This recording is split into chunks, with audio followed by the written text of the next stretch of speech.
Hello class 12। आज आपका जो चैप्टर थर्ड जो है आपका वो है गॉसेस लॉ, गाउस का नियम। ये चैप्टर एनसीईआरटी में जो आपका फर्स्ट चैप्टर है इलेक्ट्रिक फील्ड उसी में ही प्लस है, बट अगर अदर बुक्स में अगर अपन लोग इस चीज़ को समझें तो ये आपका अलग चैप्टर दिया है गाउस का नियम यानी गॉसेस। तो एक बात का ध्यान रखना, एक जर्मन साइंटिस्ट थे, जर्मन फिजिसिस्ट थे, उनका नाम था गाउस। उन्होंने क्या किया कि आवेशों का वितरण किया। अगर एक आवेश जो है, एक रॉड है आपके पास, अगर उस पर हम प्लस प्लस चार्ज दे दें तो ये आवेशों का डिस्ट्रीब्यूशन होता है, चार्ज डिस्ट्रीब्यूशन होता है। अगर हम एक रॉड पर माइनस चार्ज दे दें तो ये भी चार्ज डिस्ट्रीब्यूशन होता है, यानी आवेशों का वितरण होता है। तो जर्मन वैज्ञानिक गाउस ने चार्जेस वगैरह का जो डिस्ट्रीब्यूशन होता है,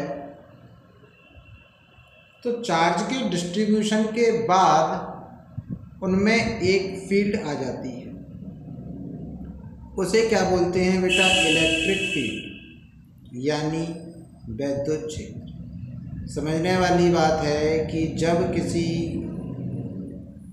वस्तु पर आवेश दिया जाता है, जब किसी वस्तु को आवेशित किया जाता है तो उस पर एक क्षेत्र उत्पन्न हो जाता है जिसे इलेक्ट्रिक फील्ड कहते हैं। तो जर्मन वैज्ञानिक गाउस ने आवेशों के वितरण तथा उनसे उत्पन्न होने वाले विद्युत क्षेत्र को समझाने के लिए एक नियम दिया था। ये नियम को समझना और परिकलन करना बहुत सरल हो गया। इस चीज़ को समझने के लिए आपको दो चीज़ों के बारे में और भी समझना है। सबसे पहले है आपका वैद्युत फ्लक्स। ये फ्लक्स जो है क्लास 10th में भी था, वैद्युत फ्लक्स एवं गाउस का नियम।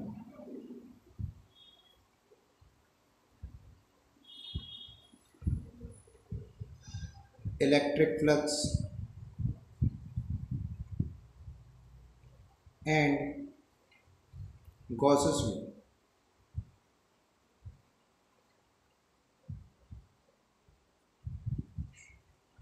और दूसरा है एप्लीकेशन ऑफ गॉसेस लॉ।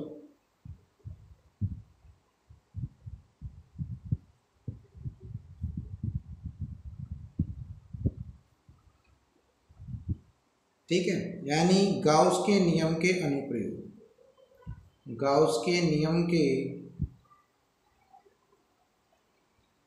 अनुप्रयोग। तो क्या चीज़ होती है वैद्युत फ्लक्स, इसके बारे में आज हम पढ़ते हैं। ठीक,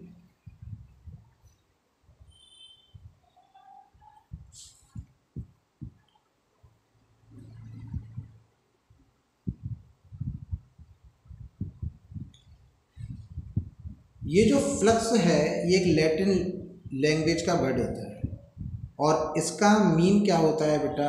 फ्लक्स जो है आपका एक लैंग्वेज होती है लैटिन।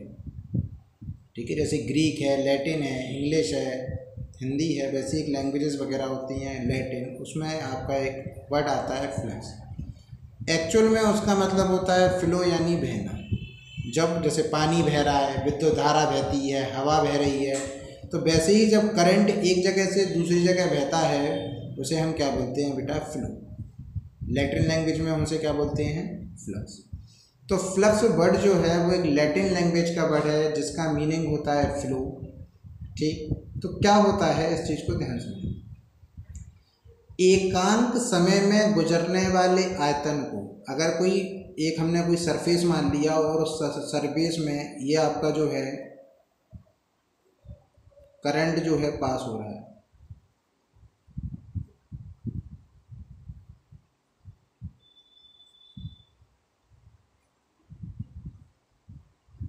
जब किसी सरफेस में से करंट परपेंडिकुलर पास हो रहा है, परपेंडिकुलर फ्लो होता है, तो उसे हम क्या बोलते हैं बेटा? इलेक्ट्रिक फ्लक्स बोलते हैं। पृष्ठ के तरल से जो करंट यानी पृष्ठ के आयतन से जो करंट एक जगह से दूसरी जगह फ्लो होता है यानी बहता है, उसे ही हम क्या बोलते हैं, इलेक्ट्रिक फ्लक्स बोलते हैं। इसे फाई से रिप्रेजेंट करते हैं, याद रखिए। ठीक, अब सेकंड हेडिंग जो आपकी आ रही है वो है बेटा एरिया वेक्टर। एरिया वेक्टर इसे बोलते हैं बेटा क्षेत्रफल सदिश। क्षेत्रफल सदिश। क्षेत्रफल सदिश में क्या करना है कि आपको एक पृष्ठ तो दिया ही जाएगा, अगर उस पृष्ठ के परपेंडिकुलर कौन है, एक वेक्टर अगर हम ड्रॉ कर दें किसी समतल पृष्ठ के, मतलब कोई प्लेन सरफेस जो है, क्षेत्रफल सदिश वह सदिश होता है जिसका परिमाण पृष्ठ के क्षेत्रफल के बराबर। मतलब जो वेक्टर का जो मैग्नीट्यूड है, magnitude of vector is equal to area of surface. मतलब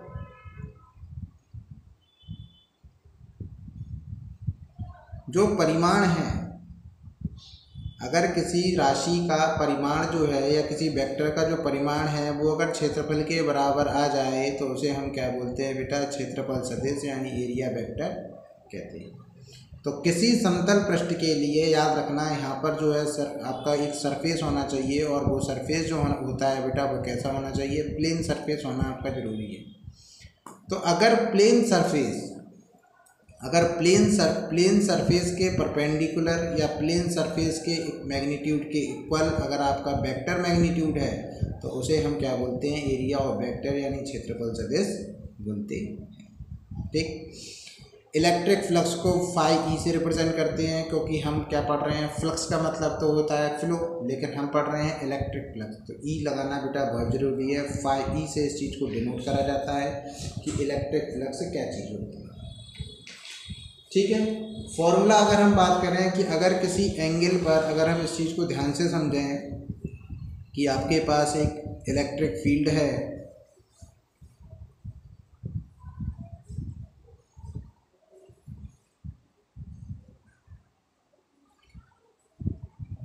यहाँ से करंट पास हुआ, यहाँ से निकल गया, यहाँ से करंट पास हुआ, यहाँ से। तो अगर हम इस फ्लक्स में अगर हम कोई वायर रख दें, अगर हम इस फ्लक्स में कोई वायर जो है मैग्नेटिक लाइन से थीटा एंगल पर रख दें, तो फॉर्मूला क्या हो जाएगा, phi E is equal to E vector dot S vector. मतलब फाई ई बराबर में क्या हो जाएगा, ई एस कॉस थीटा। क्या हो जाएगा बेटा, ई एस। ठीक है, तो मैग्नीट्यूड ऑफ, तो इलेक्ट्रिक फ्लक्स जो होता है, अगर हम इलेक्ट्रिक लाइंस में इलेक्ट्रिक जो फील्ड है, अगर उसमें कोई एक हम वायर रख दें जो इलेक्ट्रिक लाइंस में इलेक्ट्रिक जो फील्ड है उससे थीटा का एंगल बना रहा हो, तो फॉर्मूला कितना हो जाएगा, phi E is equal to E vector dot S vector.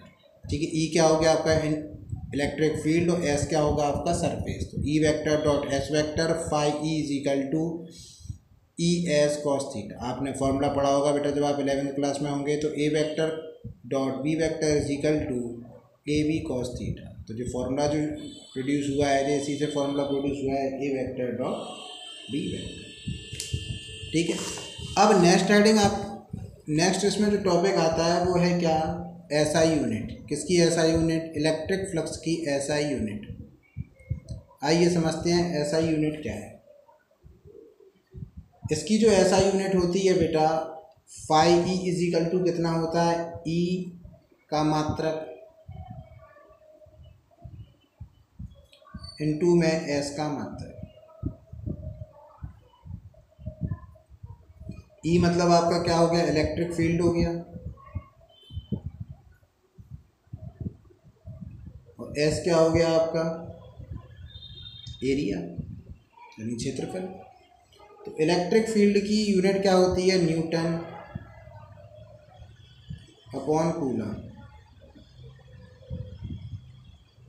और एरिया की बेटा कितनी होती है, मीटर स्क्वायर है। तो इसको अगर तरीके से लिखें तो कितना आएगा, newton into metre square upon में कूलम। ठीक, और इसका फॉर्मूला, इसकी यूनिट जो है वोल्ट अपॉन मीटर भी होती है। डायमेंशन, अगर डायमेंशन फॉर्मूला यानी बीमीय सूत्र की बात करें तो बीमीय सूत्र बेटा कितना हो जाएगा, ई का कितना होता है, एम एल टी की पावर -2। फॉर्मूला जो होता है ना, phi E is equal to कितना होता है, ई इंटू एस होता है कि नहीं होता। अगर इसका बीमीय सूत्र बनाए तो यहाँ पर क्या लिखेंगे, five E is equal to, J है ई की विमा यानी विद्युत क्षेत्र की विमा, और क्षेत्रफल की विमा कितनी होती है, एल की पावर 2। और जो फॉर्मूला पढ़ा था आपने, ई इज इक्वल टू क्या होता है, एफ अपॉन क्यू।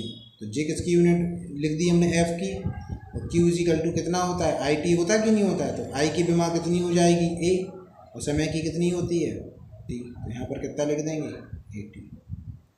ठीक, जब सॉल्व करोगे तो बेटा कितना आ जाएगा, एम एल 3 टी की पावर -3 और ए की पावर -k।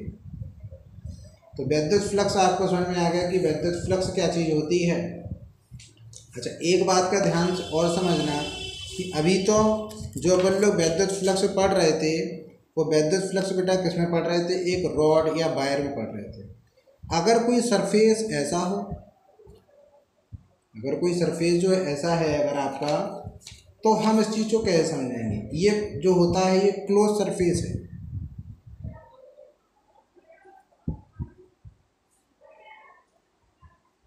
बंद पृष्ठ, अगर बंद पृष्ठ में हमें वैद्युत फ्लक्स को समझना है तो हमें क्या करना पड़ेगा, अगर उसके कुछ बिंदुओं पर अगर हमें वैद्युत क्षेत्र की तीव्रता निकालनी है तो हमें क्या करना है। तो यहाँ पर अगर इस चीज़ को अगर चेक करें तो यहाँ पर इसकी डायरेक्शन जो है वो डायरेक्शन, इलेक्ट्रिक फील्ड की डायरेक्शन कितनी होगी, E1 वेक्टर, और इसका जो क्षेत्रफल होगा, क्योंकि ये जो है क्रॉस सेक्शन एरिया है, cross section area.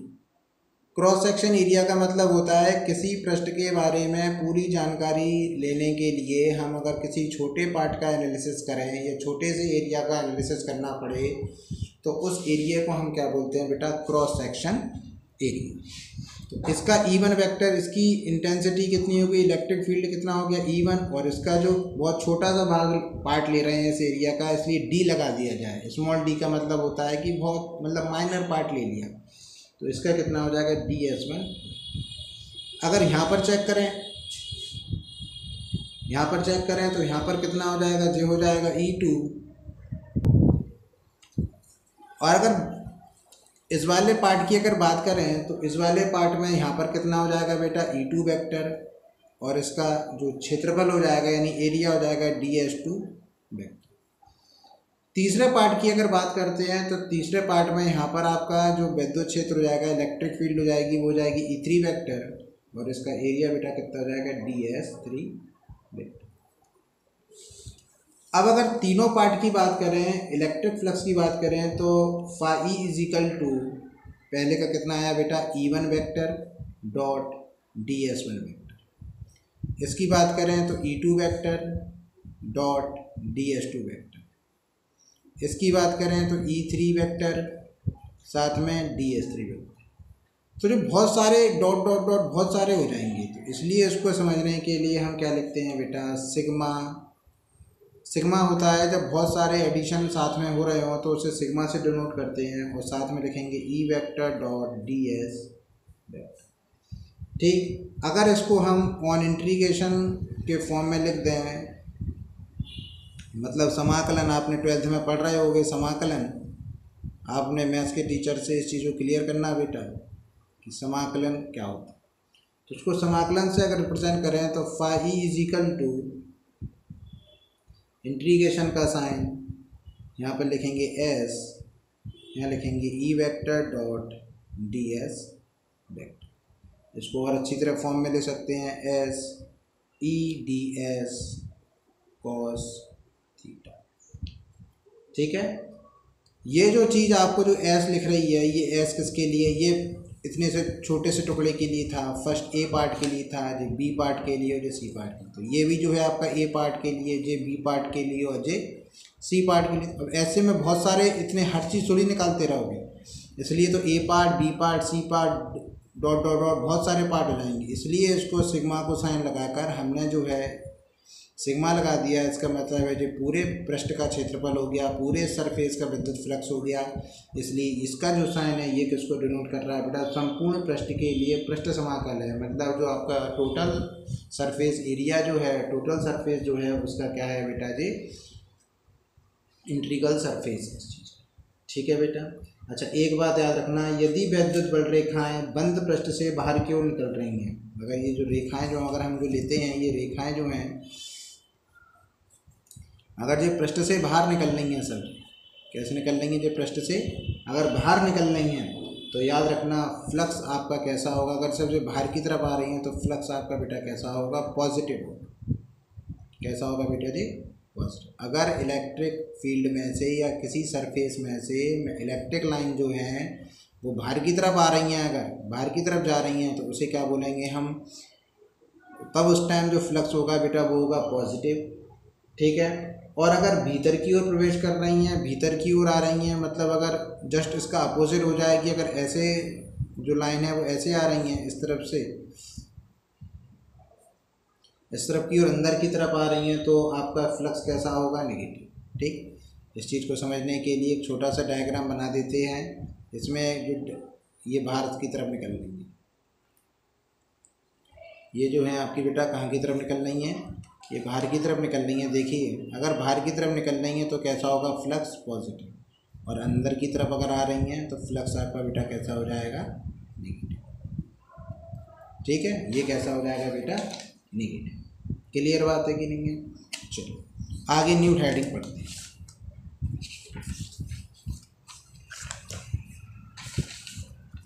Next heading आपकी जो आने वाली है वो है बेटा घन कोण।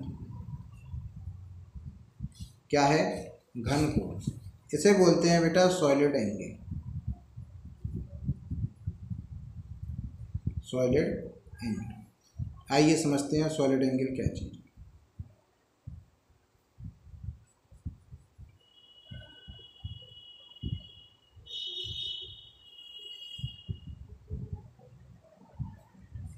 यह आपका क्षेत्रफल बहुत छोटा क्षेत्रफल है, इसलिए ds से यहाँ पर एक एंगल बना दे रहा है, इसके लिख दे रहा है dw, और ये है आपकी रेडियस। किसी पृष्ठ द्वारा किसी बिंदु पर जो कोण बनता है, मतलब किसी सरफेस से अगर किसी पॉइंट पर, कोई भी सरफेस हो, अगर किसी पॉइंट पर उससे कोई एंगल बन रहा हो तो उस एंगल को हम क्या बोलते हैं, सॉलिड एंगल बोलते हैं। इसे ओमेगा से रिप्रेजेंट करते हैं। ये क्या है बेटा, ओमेगा। इसे ओमेगा से रिप्रेजेंट करते हैं और इसकी यूनिट जो होती है बेटा वो होती है स्टेरेडियन। क्या होती, स्टेरेडियन। स्टेरेडियन बेटा इसकी यूनिट होती है। फॉर्मूला क्या हो जाएगा, D omega is equal to D S upon R square. ध्यान समझना, हमने लेट कर लिया कि कोई एरिया जो है वो डी एस है। कोई एरिया कितना है बेटा, डी एस। ओ से आर डिस्टेंस पर एक हमने पॉइंट ले लिया। ठीक, यहाँ पर एक पॉइंट लिया जो एंगल बन रहा है। ठीक, तो माना कोई क्षेत्रफल डी एस बिंदु ओ से जो है आर डिस्टेंस पर है। ठीक, ओ और डी एस को जो लाइन मिला रही है वो एक दूसरे के कैसी है बेटा, अगर इसको हम देखें तो वो कैसी होगी, परपेंडिकुलर होगी। ठीक, यहाँ पर जो एंगल बन रहा है ये डी एस जो पूरा एरिया है, देखिए जो पूरा जो एंगल बन रहा है, अगर हम इस पूरे एंगल को बनाएं तो ये पूरा एंगल जो है ओ पर बन रहा है कि नहीं बन रहा है। तो ओ पर जो एंगल बन रहा है उसका नाम क्या होगा, डी ओमेगा। तो बनने वाला जो घन कोण है, बनने वाला जो सॉलिड एंगल है उसे डी ओमेगा से रिप्रेजेंट करेंगे। D omega is equal to कितना होता है, डी एस अपॉन आर। ठीक है, अगर इसको एंगल के फॉर्म में लिखा जाए तो डी एस का फॉर्मूला कितना होता है, D S cos theta upon R square. ठीक, अगली हेडिंग जो आपकी आती है वो है गाउस का नियम। गाउस का नियम यानी गॉसेस लॉ।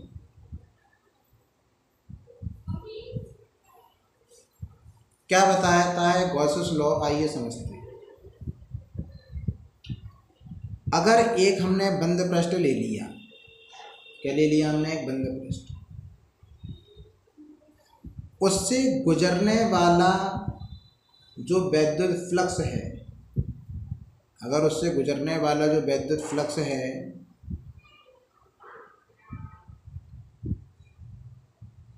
ये हो गया आपका ds वेक्टर। यहाँ से कितना है इलेक्ट्रिक फील्ड E, यहाँ पर जो प्लस क्यू चार्ज ले रहे हैं, यहाँ पर जो एंगल बन रहा है उसका नाम dw, यहाँ से जो एंगल बन रहा है उसका नाम d थीटा। ठीक, यहाँ पर पॉइंट कितना है। तो अगर निर्वात में यानी इन वैक्यूम की बात करें, अगर कोई आपका जो क्लोज सरफेस है, अगर वो वैक्यूम में या एयर में रखा है और उसके क्लोज्ड सरफेस से जो इलेक्ट्रिक फ्लक्स फ्लो हो रहा है, फिर तो समझना ध्यान से, अगर कोई क्लोज्ड सरफेस वैक्यूम में रखा है और उससे इलेक्ट्रिक फ्लक्स फ्लो हो रहा हो, तो उस इलेक्ट्रिक फ्लक्स फ्लो होता है वो चार्जेस का 1/ε0 गुना होता है। फिर समझिए, किसी बंद पृष्ठ से गुजरने वाला वैद्युत फ्लक्स, किसी बंद पृष्ठ से गुजरने वाला वैद्युत फ्लक्स आवेश का 1/ε0 गुना होता है। क्या है कि अगर कोई क्लोज्ड सरफेस से कोई इलेक्ट्रिक फ्लक्स अगर फ्लो हो रहा है तो इलेक्ट्रिक फ्लक्स जो है वो चार्जेस का 1/ε0 टाइम्स होता है। इलेक्ट्रिक फ्लक्स जो है वो चार्जेस का 1/ε0 टाइम्स होता है। फाई इज इक्वल टू कितना होता है, इंटीग्रेशन का sign E vector dot ds vector. ठीक है बेटा, दोनों को अगर हम इक्वल कर दें तो फाई की वैल्यू कितनी जाएगी, Q/ε0 is equal to integration का sign E vector dot ds। ठीक, अगले वीडियो में आपको गाउसेस की जो थ्योरम होती है उसका डेरिवेशन करवाया जाएगा। Thank you. अगर आपको कोई प्रॉब्लम होती है तो आप मेरे पर्सनल व्हाट्सएप नंबर पर मैसेज शेयर कर सकते हैं।